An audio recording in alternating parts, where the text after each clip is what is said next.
Desde niños escuchamos la música de Tupac Amarinos acá en Cicutambo. En esa radio, en ese entonces, en Radio Espinar, Radio Los Andes, en los concursos, pero esta vez realidad acá, hermano Gabriel, le hago presente este recordatorio para que se lleve de Cicutambo, de este distrito turístico.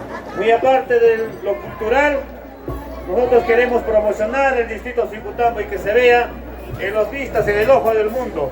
Así es que bienvenido, y acá la gente de Cicutambo, con todos los brazos abiertos, y que siga la fiesta. Muchísimas gracias. Muchas gracias, ingeniero. Palmas, por favor, para el ingeniero Marco Antonio.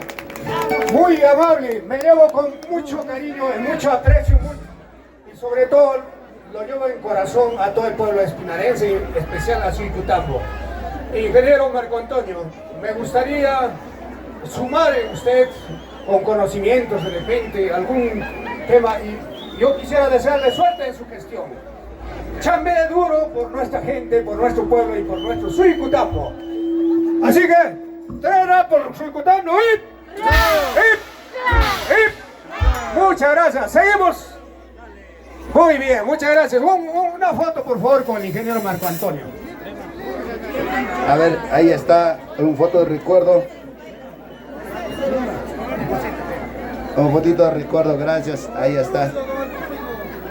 Listo. A ver, para el público más, el público también tiene que salir en la foto, pues, ¿no?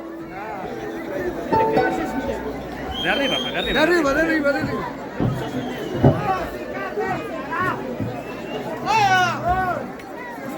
A ver, 2 y 3. Ya está. Listo, Gracias. Muchísimas gracias al señor alcalde.